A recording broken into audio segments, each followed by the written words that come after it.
Welcome to our lesson on the equations of motion. So let's get started with the 5 equations of motion. Those are, number 1, A equals V minus U over T. Second, V equals U plus AT. The third, S equals to 1/2 times U plus V times T. Fourth, S is equal to UT plus 1/2 AT squared. Fifth, V squared is equal to U squared plus 2AS. These 5 equations of motion might look complicated to you right now, but over time, with a lot of use, these will become your best friends.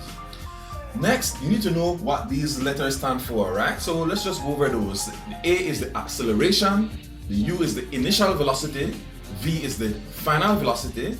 It makes sense that you have a first and a last velocity if we're dealing with acceleration, which is a change in velocity and how quickly it happens. S is the displacement and T is the time. So let's get into an example where we actually use these equations of motion now. Okay, so in this example, we are told that a stone is dropped from the top of a building and hits the ground 4 seconds later. With just that information, we are to determine how tall the building is and how fast the stone was moving just as it hit the ground. So, whenever you're solving an equation of motion problem in physics, or any problem in physics for that matter, it is always a good first step to identify your givens. So here, there are some explicit givens and there are some implicit givens. What do I mean by that? The explicit givens are the ones that are stated out in the open. The implicit givens are the ones that you have to read and use context clues to determine what they are. So the explicit given information here is that the time it takes to hit the ground is 4 seconds. So we have T is 4 seconds. Next, what else can we deduce? Well, the initial velocity, we can't figure that out because we're told that the stone is dropped from the top of a building. So if it is dropped, not stone down, if it is just let go, then the initial velocity is 0 meters per second. Also, if it is just let go, then that means it falls under the influence of gravity. And so gravity accelerates the stone, and that acceleration due to gravity is 10 meters per second squared. Technically, it is 9.81, but we could just say 10 to make calculations easier. So for part A, we want to determine how tall this building is. So the stone is dropped from here and it goes all the way to the bottom there. How tall is this building? Well, that is the same as how far the stone traveled, the displacement of the stone. So S is what we are looking to find. So we have identified our givens and we want to find the value of S. To solve a problem like this, then the next strategy you should employ is write down all your equations that may apply to the situation. So in this situation, we have 5 equations. So it is just like a little jigsaw puzzle now, seeing what pieces fit. So here, if we look at the first equation to see if that works, if that fits the situation. We have A, we have V, nope. So we can't use that one because V is unknown and V is not what we're looking for. Equation 2, same thing. Let's go to equation 3. I see it starts off with S, that's what we're looking for. U, we have.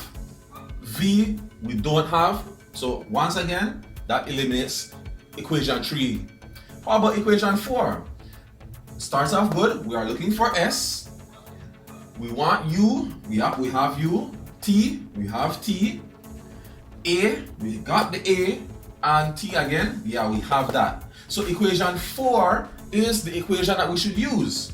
So now that we have identified equation 4 as the equation to use, we then write that down. S equals to UT plus 1/2 AT squared.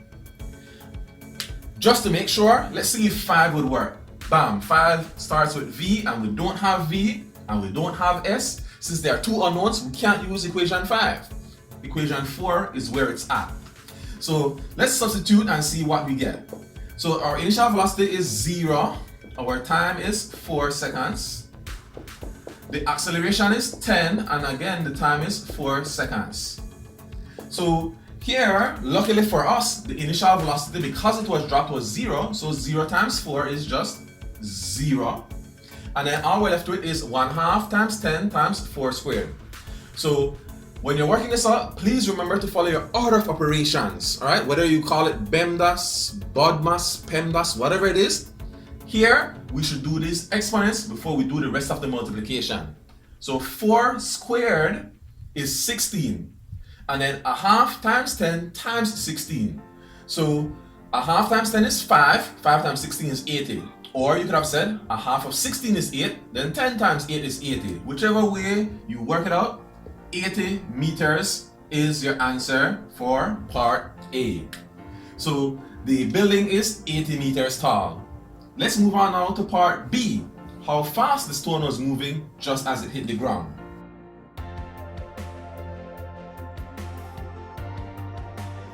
Alright, so for part B, we have all of the same givens initially, T, U, and A, but we want to find the final velocity just before it hit the ground. What is that? So let's look at it, right? So when I look at them, I scan them and I see equation 2 seems to fit the bill because I am looking for V, the final velocity. I have the initial velocity, U, I have the acceleration due to gravity, A, and I have the time taken, T. So my second equation, V equals to U plus AT, fits the bill. So let's substitute. We have V is equal to the initial velocity, which was 0, plus the acceleration, which is 10, multiplied by the time, which is 4. So 10 times 4 is 40.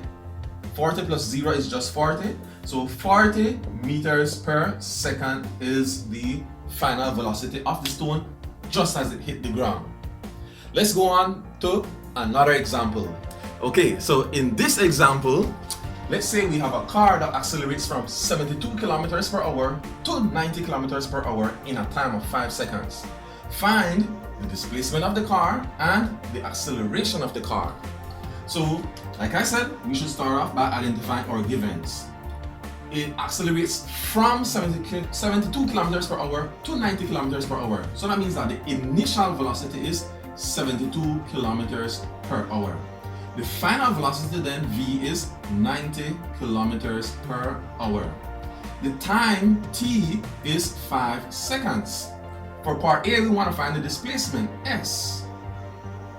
So when I look at this, I notice that my time is in seconds, but my velocities are in hours. So I need to do a conversion to have all of them with the same units. So let's convert these velocities from kilometers per hour to meters per second. To do that, we divide by 3.6. Why 3.6 and why divide? You'll find out in the next lesson. But for now, just remember the long and short easy way of it is you divide by 3.6 to change from kilometers per hour to meters per second and vice versa. So 72 divided by 3.6 gives us 20. So that is also a speed of 20 meters per second.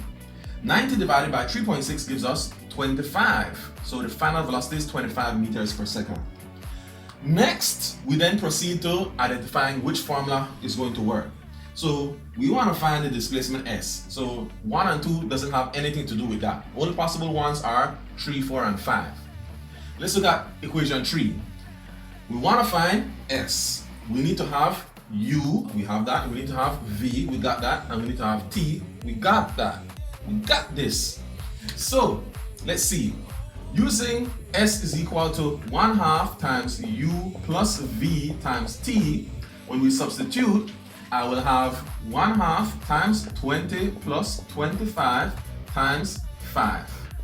20 plus 25 is 45. So 1/2 times 45 times 5 gives us 112.5. So the car travels a distance of 112.5 meters over that 5-second span. Let's go to part B now, the acceleration of the car.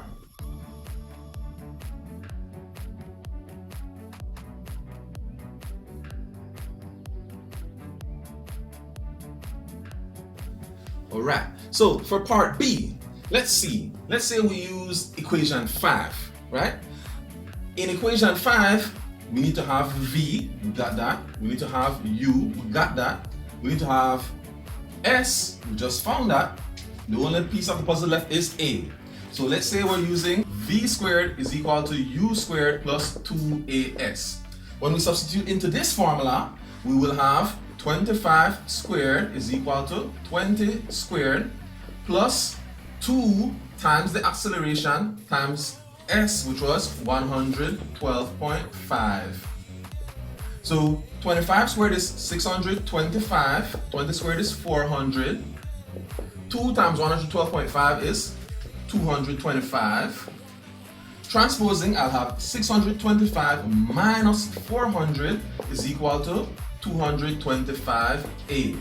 625 minus 400 is also 225. So to find A, I divide both sides of this equation by 225. When I do that, these 225s cancel out. And here, 225 divided by 225 is 1. So I get that the acceleration is 1 meters per second squared. Now, here, I showed you that you could use it using equation 5. But if you pause and try to work it a different way, you'll see that there's another way that we can do it, which probably is easier and better.